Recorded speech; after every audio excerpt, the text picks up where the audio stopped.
When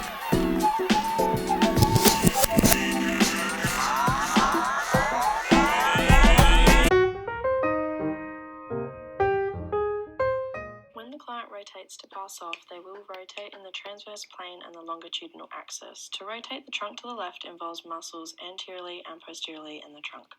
On the anterior side, we have the external obliques that contralaterally contract the right external oblique to turn the trunk to the left. This synchronously works with the opposite internal obliques, which contract the left internal oblique to further rotate the trunk to the left.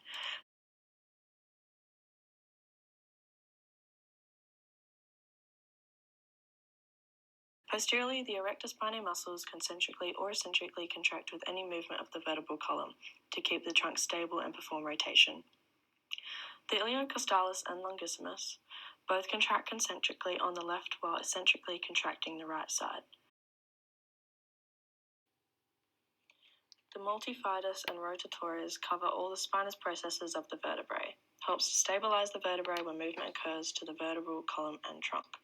For turning your head to follow your trunk's rotation, your spinalis thoracis surrounds the upper thoracic spinous processes to unilaterally contract for an ipsilateral rotation to the left. Unilateral contraction of the sternocleidomastoid creates lateral flexion in the neck and contralateral rotation.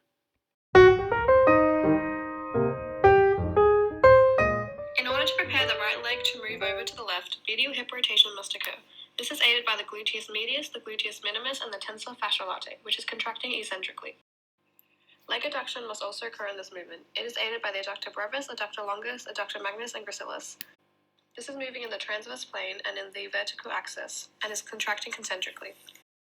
The prime mover in lifting the right leg over to the left side of the body when taking a step are the quadricep muscles, which is contracting concentrically. These include the rectus femoris, vastus intermedius, vastus lateralis, and vastus medialis. This movement of lifting the leg is in the sagittal plane and in the coronal axis. To lift the leg, hip flexion by the iliacus and psoas major is also done.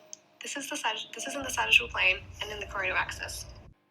When taking a step to the left, knee flexion must occur to allow the leg to lift and be placed on the ground. This movement is done in the sagittal plane and coronal axis. This is done by the hamstring muscles, the biceps femoris, the semitendinosus, and the semimembranosus.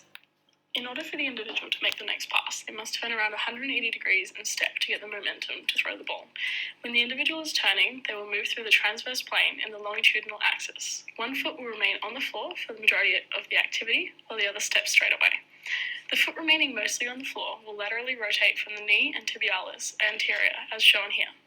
Once it reaches a certain point, it will remain in plantar flexion from concentric contraction of the gastrocnemius, soleus, and plantaris muscles, which form together to create the calcaneal tendon. The other foot will rotate medially, lifting through the sagittal plane and the coronal axis, with slight medial rotation from the tibialis anterior. For dorsiflexion, to lift the foot from the ground, the tibialis anterior, extensor hallucis longus, and extensor digitorum longus concentrically contract to lift the foot.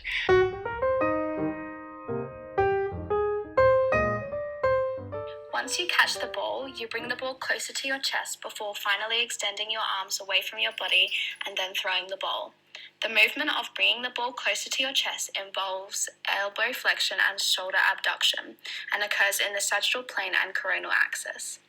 Muscles that perform elbow flexion are biceps brachii, brachialis, pronator teres, and brachioradialis. Both muscles eccentrically contract during this movement. Muscles that perform shoulder abduction are deltoid and supraspinatus. Both muscles concentrically contract during this movement.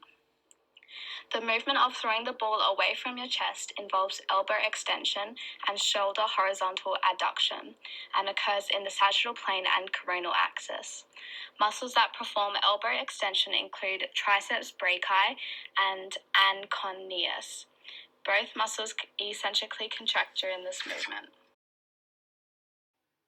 Muscles used in horizontal shoulder adduction are latissimus dorsi, teres major, and coracobrachialis.